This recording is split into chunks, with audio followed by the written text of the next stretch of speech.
welcome to day 24 of the Advent Calendar Challenge. It's Christmas Eve! Woo! Carl, how excited are you? I'm so excited! I don't think I've ever seen you so excited. When I get really excited, my voice goes really high-pitched. I like that. And can Really you high-pitched. sing then like a choir boy? I've always been able to do that. Can you sing the Snowman theme tune? Walking in the air, I'm walking in the Carl, midnight sun. We've got some food left over Oh, okay. from all of our filming. What are these? Our mini oranges, some Advent trees. You said yesterday that they were Christmas trees from today. Is it not from tomorrow that the Christmas You trees? said they were from today. Christmas trees. Woo! These as chocolate sprouts.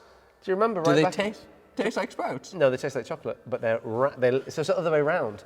Because if you remember, in one of the earlier episodes, Carl made some lovely chocolates for me, but it happened to be a sprout wrapped in chocolate. This is chocolate wrapped in sprout skin. They skin sprouts and wrap them in chocolate. Carl, I brought you something. Tastes like chocolate. I brought you something really special.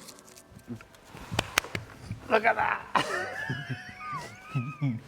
They're your favourites, aren't they? Oh, you put chocolate in your mouth and now you're going to have to eat a pig's and blanket. Carl, I have re-owned... No, you've lost loads of bacon. This one's skinned. Oh, they've stuck to the bottom. That's not very good. Carl, I've loved... Oh. I need a moment. It's close. They're really nice, aren't they? I thought we could chat and eat those. No. We can't do both of those things at the same time. Oh, man. Let's have one more and then we'll talk. Okay. We'll be with you in a moment. That nearly brought me to tears. Wow. That was what I wanted to do. In fact, there's a little... What are you talking about? You've got tears in your eyes. Look at the camera. He's got tears in his eyes. That's so good. Oh, bacon's just incredible, isn't it? Pigs and blankets. Anyway, thanks for joining us today on this. So my memory, right, so this is what's different about these Advent calendars, the ones I grew up with, and these ones. Day 24 is always a big window. Oh. It's not a big window on that one, is it? However, this one has day 25. The Jesus calendar has day 25. Yeah. The day 24 is Mary, Joseph, and Jesus. Can I open day 25? Yeah, go on, day 25. It's the nativity It's the scene. nativity scene. I wonder what Haribo gives us on day 24. Day 24 is a big one on this one. Little Christmas presents. Is it? Jog on Chucky. Jog on Chucky. Peppa Pig, I don't know, dressed Dressed up, as a- wrapped in, somebody's assaulted him and dressed him as a Christmas tree. Yeah. Or an Advent tree. Christmas tree. Christmas tree. Christmas tree. Carl, why have we done the Advent Calendar Challenge? Well, Mark, we've done this because... Oh, this has been around 4 times. And in 5 months. We've done this because we feel like these Advent calendars, which we've just opened, don't have much to do about Jesus. And what is the reason for the season? The reason for the season is, I don't know, is there a rhyming line? No, it's just Jesus. Jesus. It's just Jesus. Jesus. Why is it important, though, that we talk about Jesus in the season? Because it's all about him, isn't it? And when we Is talk there all another about reason? him, there may be people who have watched us and have enjoyed our witty banter, our interesting food-related anecdotes Yeah. and experiences. Yeah. We've tried to link these pictures to the story of Jesus. Yeah. Why is Jesus so important in your life? Wow, that's a really good question, actually. And to be honest, he hasn't always been really important in my life. I didn't become a Christian until I was about 17. Yeah. I had gone to church as quite a young child up until I was about 10. I was given the choice when I was 10 whether I wanted to keep going to church or play football. Yeah.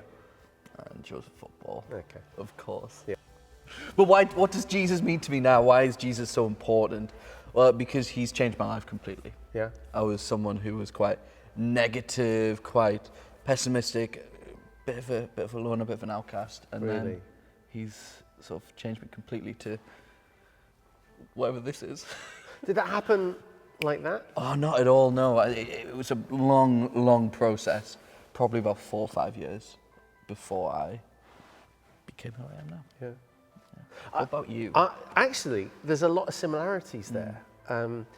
I didn't grow up in a church-going family, but kind of like you, my mum took me to Sunday school every Sunday, or most Sundays as I remember, until I was about 9. And then, because I grew up in Scotland, and then when I was 9, we left Scotland, moved down south, and really nothing to do with church. Really interesting that actually I always had a sense that there was something there, and that was God. I didn't know that. I couldn't have told you that at the time.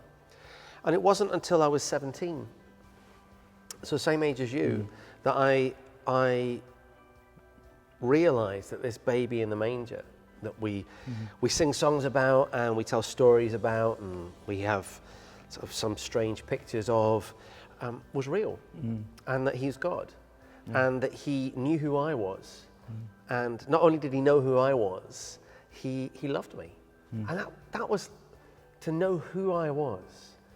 And to know that the creator of the universe, people get hung up on, well, you know, how did he create it? Don't get hung up on how God created things, because honestly, I think that's a bit secondary.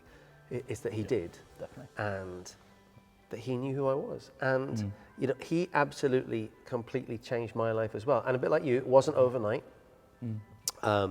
It took a while, but I became more confident, more self-assured.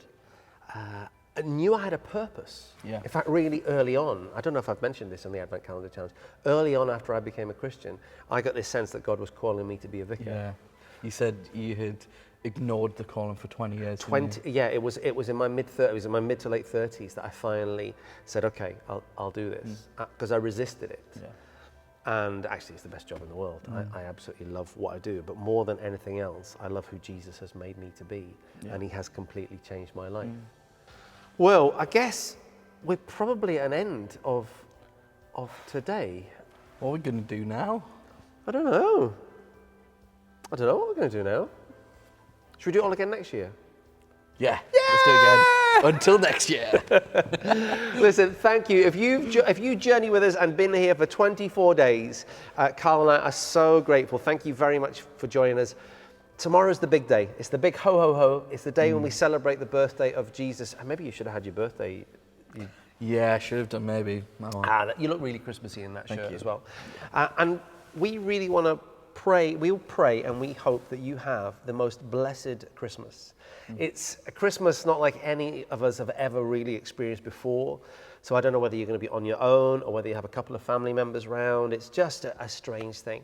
But what I can tell you is that Jesus loves you, Jesus knows you, and when that little baby that was born some 2,000 years ago, he came for Carl, he came for me, and he came for you. He came to make a difference in your life. And just as we've tried to give you 24 little mini sermons each through the last 24 days, why don't you use this chance to find out a bit more about this baby, find out a bit more about the man he became to be, find out a bit more about the difference it makes. That he came and that he knows you and that he loves you. I heard him described as the hinge point in history. Well, this year is 2020. It's 2020 years since the first Christmas, give or take. Yeah. He is the hinge point of history. The very date is measured by his birth. Yeah, isn't that so great? Yeah. Have a wonderful Christmas. Bye. Bless you.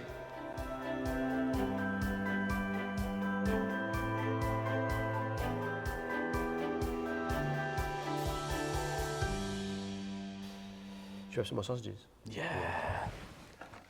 How many can you fit in your mouth? Oh, loads.